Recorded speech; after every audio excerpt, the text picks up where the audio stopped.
This is Pet Life Radio. Let's talk pets.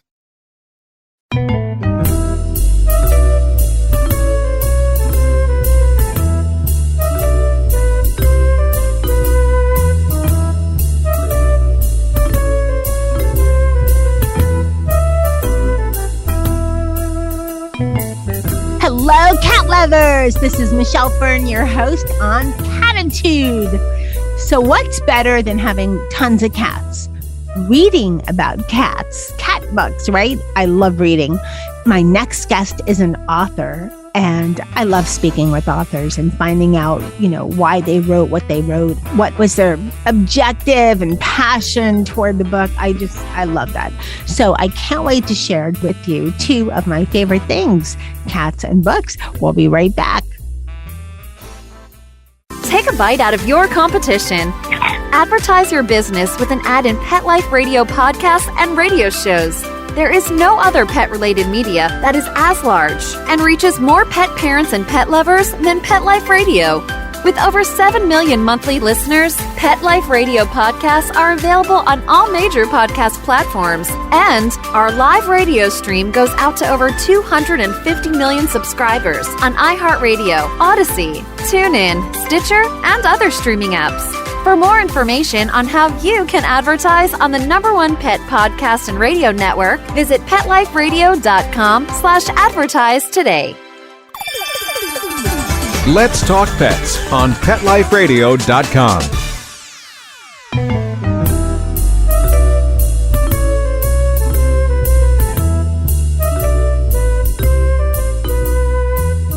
Welcome back, everyone. I'd like to welcome Cate Conte.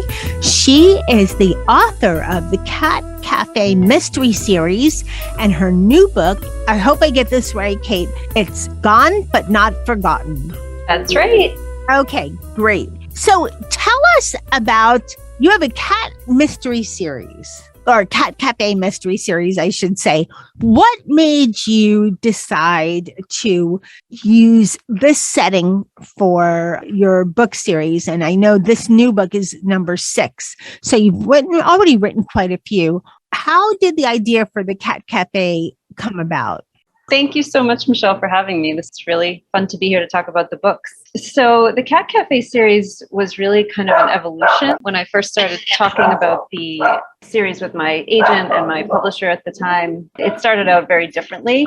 And then over the course of the conversations, we kind of got to this place where cat cafes were starting to really become a thing here in the United States. So they had kicked up in Japan pretty frequently. It was kind of a hot thing out there. It was a place where people could go who were not able to have their own pets. They could spend time with cats. They could, hang out and have a coffee. And they had really started coming over to the United States, and they were starting to sprout up in cities. So it was kind of an interesting concept to think about bringing something like that to a tiny little island where the population for the whole year was very small, but during the summer, there were a lot of non-locals that came to the island. So that took a little bit of creativity to think about how to do that well.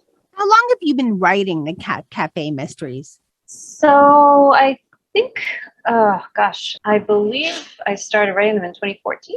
So the first one was probably out in 2015. Now I can't remember, 15 or 16, something like that. And what made you decide to write? I know you have the Cat Cafe as far as location, but why cats? So I had been writing another series at the time under my original name, Liz Magavro. It was the Positively Organic Mysteries. And that one was about animals. And, I was writing about a gourmet chef that cooked food for animals. And my agent had come to me and said, I have another editor that's interested in a cat mystery. So that was kind of how it came about. I was starting to get the name of the cat woman in the cozy mystery field. So you didn't all of a sudden adopt a ton of cats and decided, I need to write about cats. It kind of was opposite and do you have cats now? Yeah, so I've been doing cat rescue for probably 25 years. The past few years, I've been doing it a little bit less because I kind of downsized where I lived and all that. But yeah, I have had a lot of cats over my lifetime. At the moment, I'm down to one cat and a couple of dogs that you can probably be hearing in the background. But I have one cat left from my rescue days. I won't tell you how many I had at the height of my involvement in rescue. That'll be another podcast. So for two of our hostess, one is 19 and one has 11, and they do the show together. So 30 cats. I mean, that's Wow, nice. How many did you have? Yeah, one time I had about 20. Oh, okay. Yeah, I had a much bigger house, but yes. So it was a lot of work, but it was fun. I did a lot of fostering. A lot of my cats were failed fosters, or, cases that people weren't the little cute little kittens that were being snapped up. They were the hard cases that had illnesses or other problems, or, they were really old or something. Something was making them less adoptable than others. And that's always hard. Now, tell us about Gone But Not Forgotten. What is this story about? Sure. So this was such a fun one to write. So, as I mentioned, I have been very into rescue for most of my life, and I really like to have some sort of rescue thread going through my stories. So, for as much as I love the mystery part of it and, the community, I really love to take the opportunity where I can to educate people about things that come up in the rescue world. So I had not tackled hoarding before. And I think it's really important for people to understand, how cat hoarders or animal hoarders can present. People might think that they're not hoarding, but they really are, how people can try to help them if they become aware of a situation, because hoarding cases are so difficult, right? For the animals, for the rescuers who eventually get involved. And it's just an all-around sad situation. So I really want to try to tackle the hoarding topic for this one. And then I also wanted to give some airtime to one of my favorite characters, who's a sidekick to my protagonist, Maddie. His name is Cass, and he's really kind of a Zen master. He's been Maddie's mentor for meditation and Tai Chi, and he's really encouraging her to be mindful. And he's been a fun character for me throughout the series, and I really wanted to let people get to know him a little bit more in this one, so he had a big role in this story. That sounds really good and really interesting. It was a great read. What made you decide to cover cat hoarding, and what exactly is cat hoarding? Because some people think cat hoarding is if you have like 40, 50, 60, like that crazy number. Sometimes people think, 10, that's cat hoarding. So where's the line between having a lot of cats and cat hoarding? Yeah, it's a great question. And I think really, what it comes down to is someone's ability to care for the animal, right? If the animals you can have a lot of cats and care for them.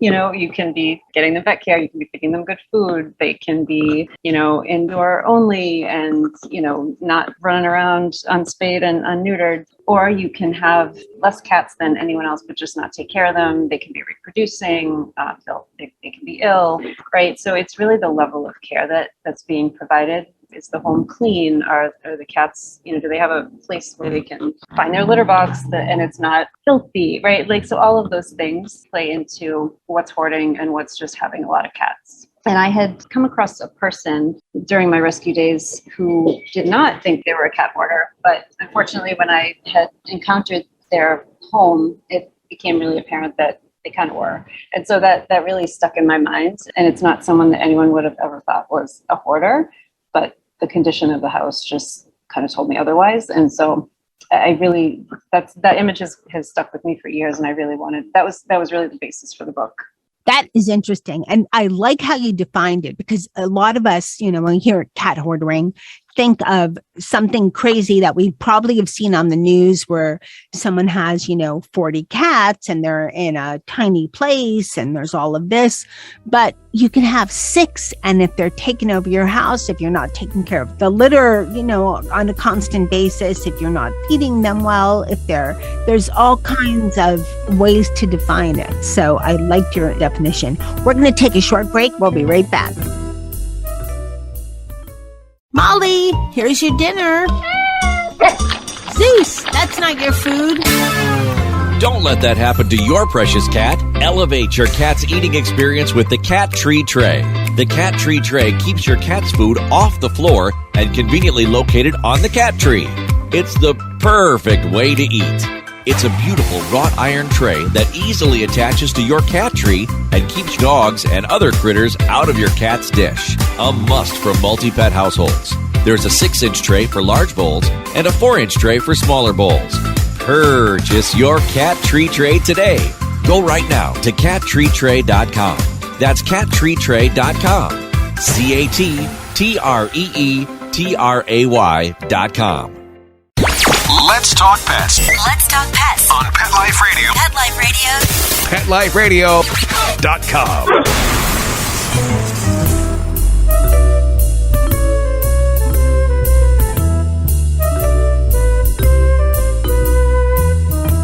Welcome back, everyone. We're talking with Cate Conte, and she is the author of the Cat Café Mystery Series. We're talking about her latest book, Gone But Not Furgotten. So, Cate, I want to know if you did any research for the book prior to writing it, and what type of research? Yeah, so for this one, it didn't really require me to go out and do any hands-on. I mean, I feel like the years that I've spent working with cats and with different people and in different environments was, a lot of research in and of itself. So I didn't have to go out and really do anything new for this particular book. And also, some of the situations that I talked with Cass, the character I mentioned, with Tai Chi classes and yoga and meditation. So that's also something that I do pretty consistently and have been to a lot of centers like he has and classes. So this, I really just drew upon years of my own personal experiences instead of having to really go out and do a lot of new research. Okay. And can you give us a little synopsis of the book? Sure. So Maddie is spending more and more time with Cass at his Zen tea garden, where she can do meditation outside and where her cat JJ can, look at the fish in the little pond and they can be very mindful. And then she finds out that Cass is offering his services to one of the smaller communities on the island, giving some free Tai Chi classes and free meditation classes. And in doing this, he comes across a woman who he finds out, or he suspects is a hoarder. Her neighbors are complaining about all the cats that are running around the neighborhood. And so once he realizes that there's a problem, he calls Maddie to come in and help save the day. So when Maddie agrees to go speak with the woman and assess the situation, they find the woman dead at the bottom of her living room stairs. And at first it looks like an accident, but then Maddie starts to think that it's not. So they have to figure out who killed this woman. Okay. Interesting. I wonder what happens to all the cats, but you have to read the book. So, yes. Okay. So when you write these books, and I know that you said you really are, fostering and rescue is very important to you. Is that one of the messages or one of the key messages you want to get across when you write? You have a whole mystery series. So when you write all your books and including this one, is that one of the goals is to just get across, people, you need to go to shelters, you need to look for ways to adopt cats. There's so many that have no homes and etc. Absolutely. Yeah. I mean, I definitely support adoption. I think it's so important. All my animals have been rescues, cats, dogs, bunnies, whatever kind of animal that you want or that you love, you can usually find a rescue. And to me, it's just very sad that there's so many animals sitting in shelters. I know there's a lot of debate about breeders and buying animals and all that, but I really would encourage people to go to a shelter first and save a life that way. Absolutely. I totally agree. All of mine are rescues. What they say about cats, because there's so many that are community cats and they run loose in the neighborhood and that kind of thing, that they find you. Yep. Oh, yeah. It's like they tell each other. Like at my old house, I swear the cats, where I used to live in a kind of wooded area and, had a reputation for people dumping their cats when they didn't want them. And there were a lot of ferals living nearby and, just a lot of cats running around. And I think they kind of tell their friends, hey, there's food at that house. And then they all start coming around.